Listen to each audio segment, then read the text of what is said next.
The stock market took a dive yesterday Sure did. in response to,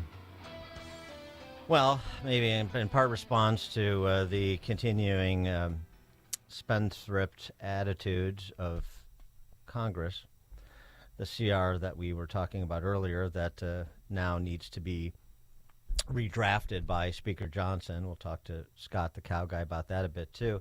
But also because Jay Powell took a dimmer view of rate cuts in 2025 than previously believed. Apparently now he's predicting just 2 interest rate cuts in 2025 as opposed to 4. And, that didn't set well with people. And after he announced yesterday that he would cut rates by another 25 basis points, bringing the total to 100 basis points for 2024, he said, then I have to go because I want to get back to watching young women talk about oral sex on my favorite podcast, Call Her Daddy. So he only has so much time. He only has so much time to deal with rates. He has other things to do, is my point. If that's his hobby, if that's his release, there's something wrong with that his guy. Release. Interesting choice of words. Did I say that? It's unfortunate. For more on this, the interest rate piece of it. Of course, yes. Scott the Cow Guy Shellady is a market specialist for Market Day Report. That's 10:30 to 1 p.m. And the Cow Guy Close, he hosts from 1 to 1:30. Those both at RFD-TV. Scott the Cow Guy, thank you as always. Yeah, good morning. Call Her Daddy enthusiast Jay Powell's posture on interest rates yesterday and prospectively, your view. Well, he shouldn't have cut rates yesterday. He did, and in doing so, he opened up Pandora's box. He talks too much. He's way too transparent. I mean, the Fed thinks that transparency is a good thing. I think transparency from the Fed is a bad thing. I think Alan Greenspan would agree with me. It doesn't give you any wiggle room. If you decide to change your mind, you look like a flip-flopper. But that's a whole nother television show we can do on that. But when it comes to the Fed and its 2% inflation policy or target, they've abandoned that, I think, and they haven't quite said it yet. But they're going to have to let inflation run a little hotter and a little higher than we thought and a little longer than we thought because we've got a debt problem. We spend too much money. And they're going to try to inflate our way out of our problem, and then in order to do so, they're going to have to let inflation run. And so they've kind of turned their back on inflation, or at least that goal of getting it down to 2%. I think they're going to let it run between 3 and 4%, and they're going to go for growth. And they're going to try to have to manage growth. At the same time, they're going to have to manage inflation. Inflation's proven to be sticky. The last 2 reads of CPI and PPI are both telling us that, especially PPI. And if PPI coming in as hot as it did not stop the Fed from cutting rates, I don't know what was going to, because the rate cut yesterday was bad behavior. They were acquiescing to all the 38-year-olds on Wall Street that think 4.75% rates is much, much too high. And so I think that by doing that, he bent the knee to these young people that are still beating them up over getting these rate cuts when we don't really need it. And arguably, you could say, yeah, maybe 70% of America is struggling, and I think they are. That's why Trump won the election. And they probably could use a rate cut, but these rate cuts, nobody believes them because they cut rates, and then everything that we base our credit card interest rates off of and our mortgages is the 10-year yield. Every time they cut rates, the 10-year yield goes up, not down. Oh. Because the 10-year yield is smarter than the Fed, and it's telling us we've got some problems ahead. We've got the debt to worry about. We've got maybe some inflationary policies from a pro-growth policy from the new administration. We're not quite sure yet. There's the 10-year yield still worried about what maybe tariffs would do to prices. So there's still a lot of things out there that you probably want to be careful about cutting rates for. But now he went ahead and did it, and then he talked too much, and he got fed his lunch. Well, here's Vivek Ramaswamy on the continuing resolution that was to keep the government running, quote unquote, till March. That was larded up and dispensed with after outcry from the two Bobs and Trump and Vance and Rand Paul and others. Here's Vivek. Congress is about to pass a bill that blows away your taxpayer money but they made it over 1,500 pages long so you wouldn't read it. I did you a favor. I read it for you. It's supposed to be about keeping government operations open and providing disaster relief aid to hurricane victims, which I'm sympathetic to. But if you read the bill carefully, it contains pay raises for members of Congress, and I'm not making this up, an expansion of their federal health benefits. It contains all kinds of special interests and pork funding, including opening up a new stadium in Washington, D.C. It renews the Global Engagement Center, which is a key node of the censorship industrial complex. And the worst part is, they didn't want you to know about any of it, and that's why they made this a last-minute jam job. The reason I'm co-heading DOGE is I think we need outsiders to bring actual accountability to Washington, D.C. So feel free to call your congressman and let him know how you feel about it. Yeah, you go ahead and put those calls into Dick Durbin and Tammy Duckworth, see how that works out for you. But and we'll get to Global Engagement Center later in the show, by the way, because I'm glad he raised that. But, Scott, here's the interesting thing about what you just said and what you're hearing from some of the opinion leaders within the incoming administration.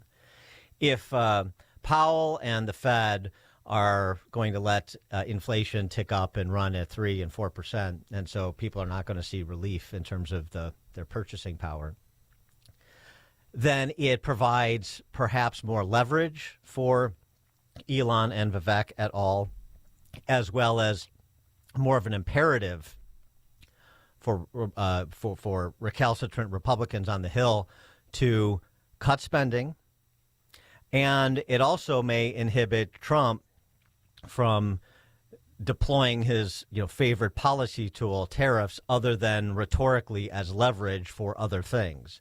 And so the net of it could be positive. It may just provide the pressure on the administration that forces Republicans to do some of the things they don't otherwise want to do.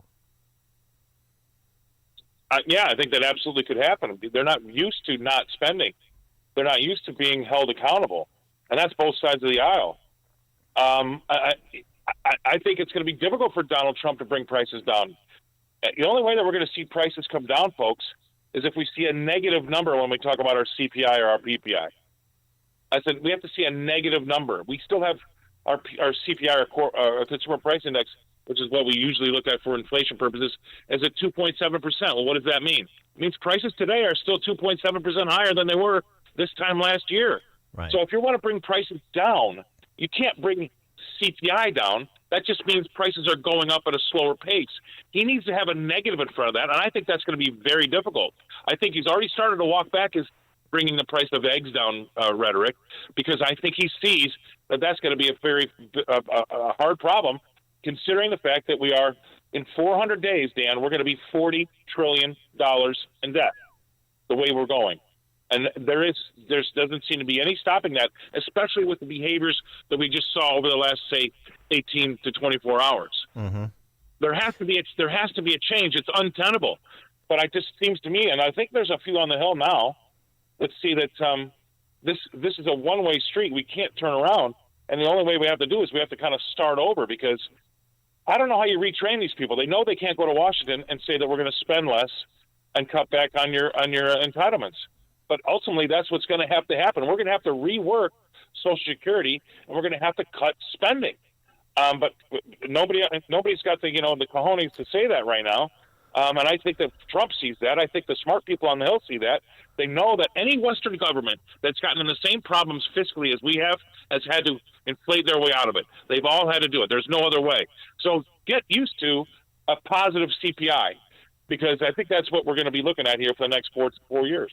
Well, we had Jim Urio on the program the other day, and we were talking about this in pertinent part two, and this is before, some of the drama of the last 24 to 36 hours on this continuing resolution.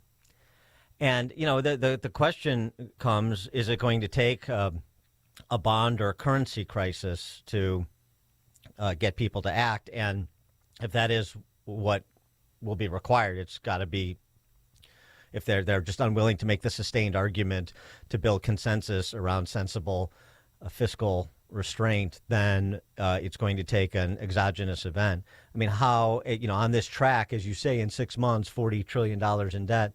I mean, is there any sense of how far the gathering storm is with respect to the possibility of a bond or currency crisis? Well, I mean, the bond or currency crisis you talk about, I mean, let's just say people talk about us defaulting, right? We won't default. We'll have a structural default, which was basically we'll continue to print money to pay our bills, but we're going to continue to have inflation, and all the money that we're going to be paying back our bondholders with is going to be worthless cash. That's a structural default. That's probably what we're looking at.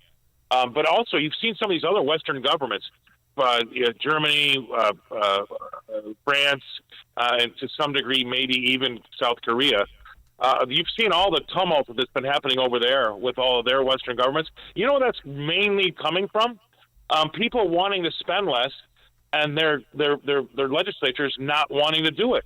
Wait till you really see Doge make some impact with our own legislators, because I guarantee you're going to find a lot of them are singing the praises of Doge right now, but when it comes to cutting something in my constituency, in my backyard, they're going to be a big hard no. Totally. And that's going to be a problem too. So I think that this is going to be a very tumultuous year because of our debt problem, because they're going to say they like the idea of cutting spending, but not my spending. And we've still got all these problems that really haven't been solved from the last administration.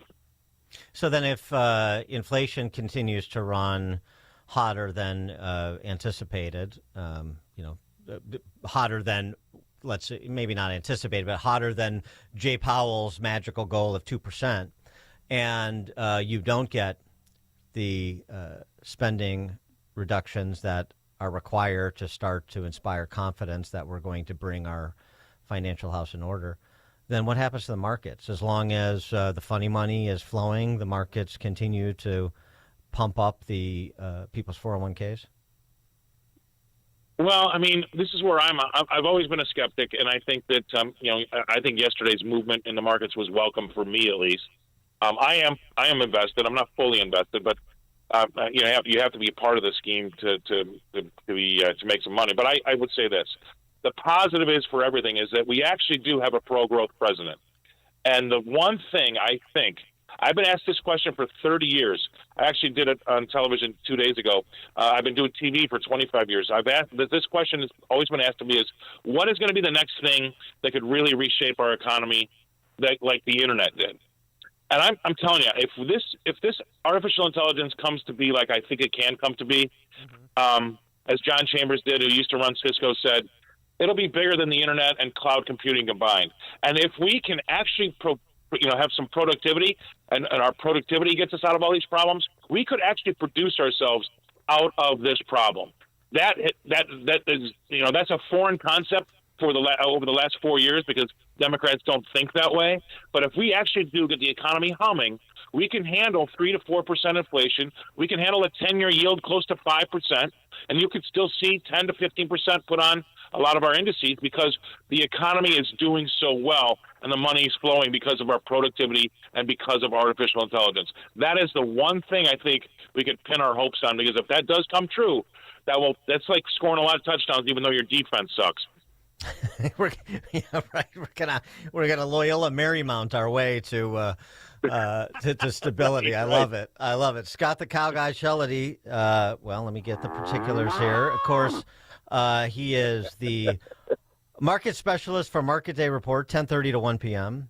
The Cow Guy Close he hosts from 1 to 1:30, both at RFD-TV. Scott, Merry Christmas. Thanks for joining us.